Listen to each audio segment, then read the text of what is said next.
Adapun Abraham telah tua dan lanjut umurnya, serta diberkati Tuhan dalam segala hal.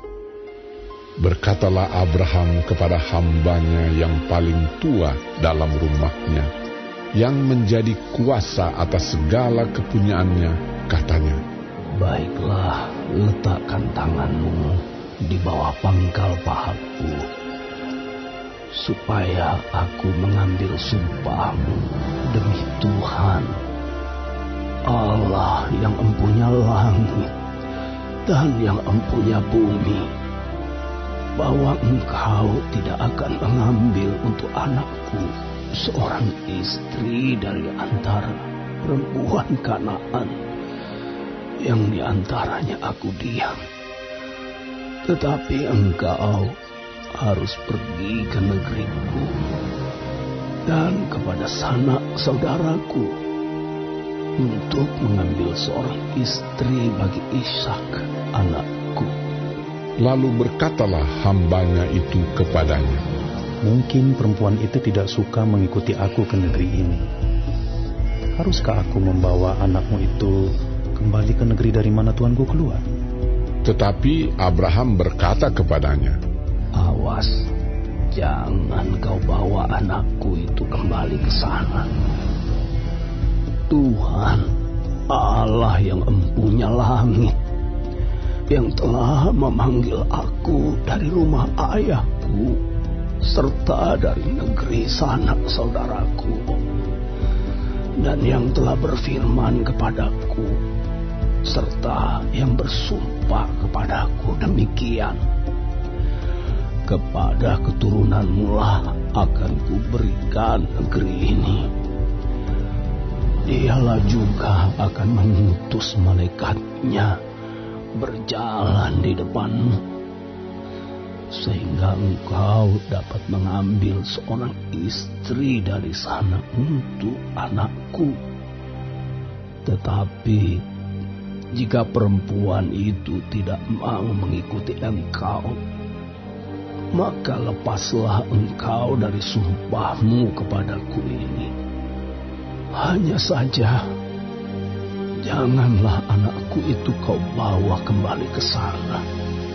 Lalu hamba itu meletakkan tangannya di bawah pangkal paha Abraham, tuannya, dan bersumpah kepadanya tentang hal itu. Kemudian hamba itu mengambil 10 ekor dari unta tuannya dan pergi dengan membawa berbagai-bagai barang berharga kepunyaan tuannya. Demikianlah ia berangkat menuju Aram, Mesopotamia, ke kota Nahor. Di sana disuruhnyalah unta itu berhenti di luar kota dekat suatu sumur pada waktu petang hari, waktu perempuan-perempuan keluar untuk menimba air. Lalu berkatalah ia, "Tuhan, Allah Tuanku Abraham, buatlah kiranya tercapai tujuanku pada hari ini. Tunjukkanlah kasih setiamu kepada Tuanku Abraham. Di sini aku berdiri di dekat mata air, dan anak-anak perempuan penduduk kota ini datang keluar untuk menimba air. Kiranya terjadilah begini, anak gadis, kepada siapa aku berkata, 'Tolong miringkan buyungmu itu, supaya aku minum,' dan yang menjawab, 'Minumlah, dan unta-untamu juga akan kuberi minum.' Dialah kiranya yang kau tentukan bagi hambamu Ishak. Maka dengan begitu akan ku ketahui bahwa engkau telah menunjukkan kasih setiamu kepada tuanku itu." Sebelum ia selesai berkata, maka datanglah Ribka yang lahir bagi Betuel, anak laki-laki Milka, istri Nahor, saudara Abraham. Buyungnya dibawanya di atas bahunya. Anak gadis itu sangat cantik parasnya, seorang perawan, belum pernah bersetubuh dengan laki-laki. Ia turun ke mata air itu dan mengisi buyungnya, lalu kembali naik. Kemudian berlarilah hamba itu mendapatkannya serta berkata, "Tolong beri aku minum air sedikit dari buyungmu itu." Jawabnya, "Minumlah, Tuan." maka segeralah diturunkannya buyungnya itu ke tangannya, serta diberinya dia minum. Setelah ia selesai memberi hamba itu minum, berkatalah ia, "Baiklah, untuk unta-untamu juga kutimba air, sampai semuanya puas minum." Kemudian segeralah dituangnya air yang dibuyungnya itu ke dalam palungan, lalu berlarilah ia sekali lagi ke sumur untuk menimba air, dan ditimbanyalah untuk semua unta orang itu. Dan orang itu mengamat-amatinya dengan berdiam diri untuk mengetahui apakah Tuhan membuat perjalanannya berhasil atau tidak. Setelah unta-unta itu puas minum, maka orang itu mengambil anting-anting emas yang setengah sikal beratnya, dan sepasang gelang tangan yang 10 sikal emas beratnya, serta berkata, "Anak siapakah engkau?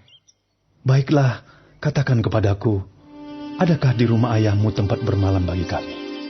Lalu jawabnya kepadanya, "Ayahku Betuel, anak Milka, yang melahirkannya bagi Nahor."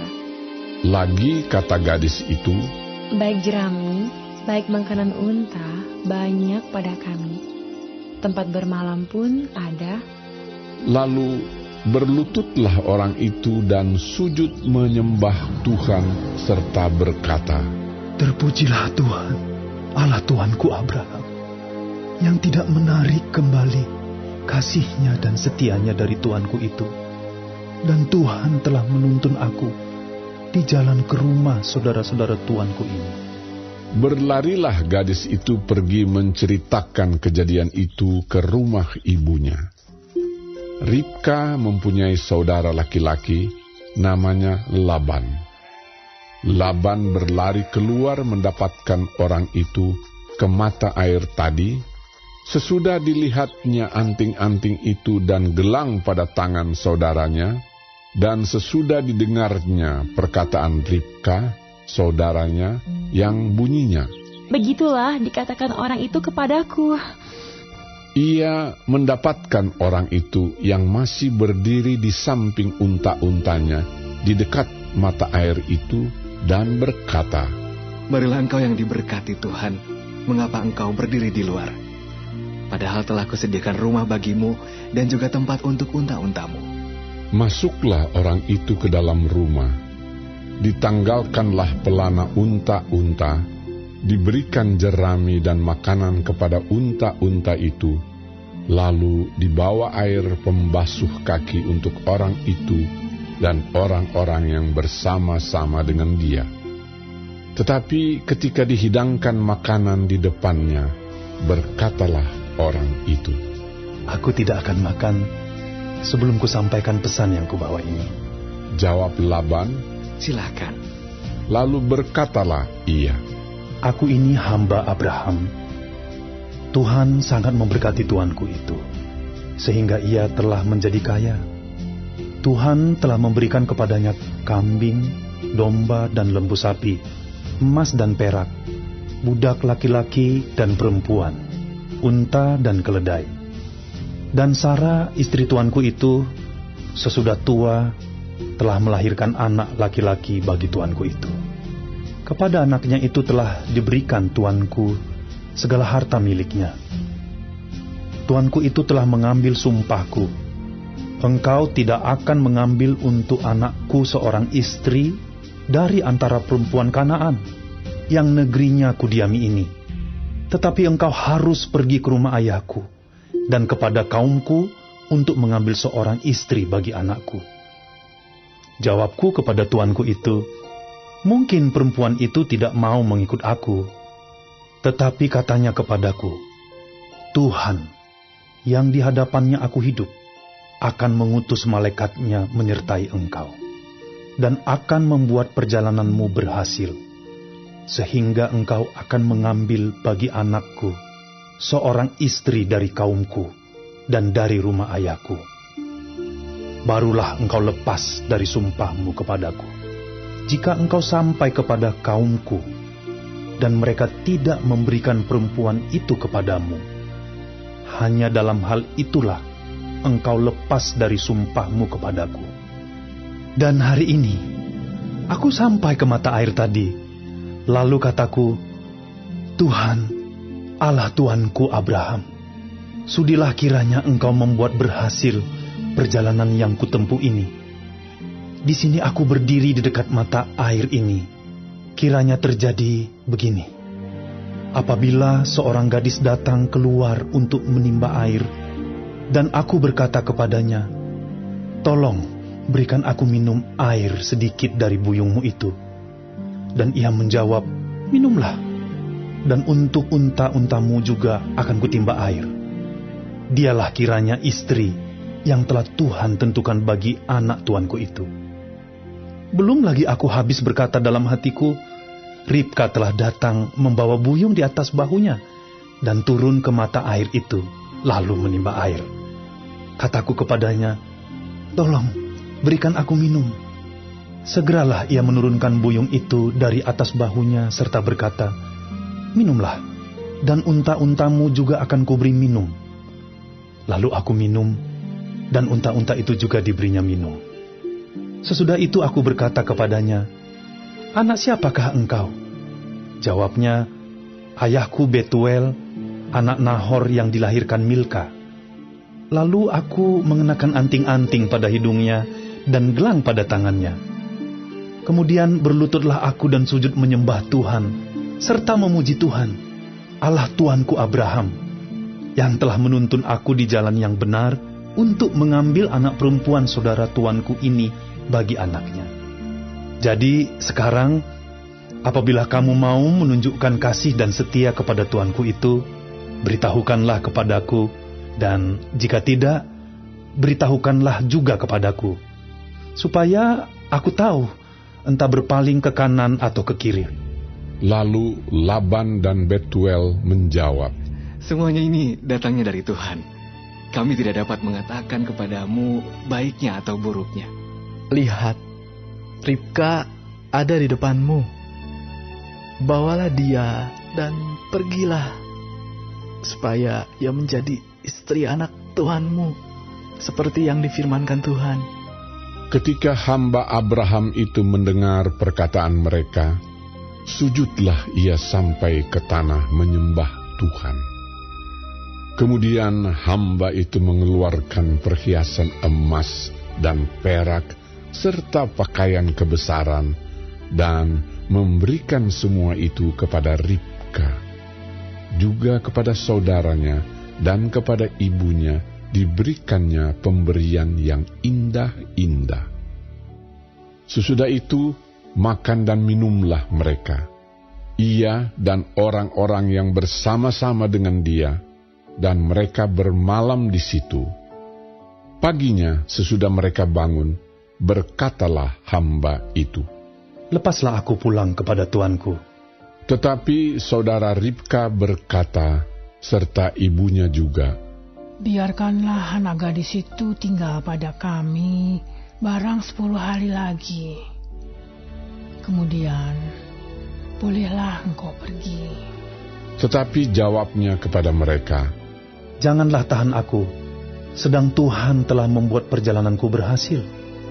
Lepaslah aku, supaya aku pulang kepada tuanku." Kata mereka, "Baiklah, kita panggil anak gadis itu dan menanyakan kepadanya sendiri."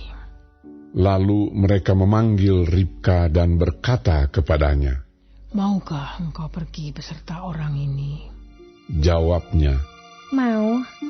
Maka Ribka, saudara mereka itu, dan inang pengasuhnya beserta hamba Abraham dan orang-orangnya dibiarkan mereka pergi. Dan mereka memberkati Ribka. Kata mereka kepadanya, "Saudara kami, moga-moga engkau menjadi beribu-ribu laksa, dan moga-moga keturunanmu menduduki kota-kota musuhnya." Lalu berkemaslah Ribka beserta hamba-hambanya perempuan, dan mereka naik unta mengikuti orang itu. Demikianlah hamba itu membawa Ribka lalu berjalan pulang. Adapun Ishak telah datang dari arah sumur Lahai Roi. Ia tinggal di tanah Negeb. Menjelang senja, Ishak sedang keluar untuk berjalan-jalan di padang. Ia melayangkan pandangnya, maka dilihatnyalah ada unta-unta datang. Ribka juga melayangkan pandangnya, dan ketika dilihatnya Ishak, turunlah ia dari untanya. Katanya kepada hamba itu, "Siapakah laki-laki itu yang berjalan di padang ke arah kita?" Jawab hamba itu, "Dialah tuanku itu." Lalu Ribka mengambil telekungnya dan bertelekunglah ia. Kemudian hamba itu menceritakan kepada Ishak segala yang dilakukannya. Lalu Ishak membawa Ribka ke dalam kemah Sarah, ibunya, dan mengambil dia menjadi istrinya. Ishak mencintainya, dan demikian ia dihiburkan setelah ibunya meninggal.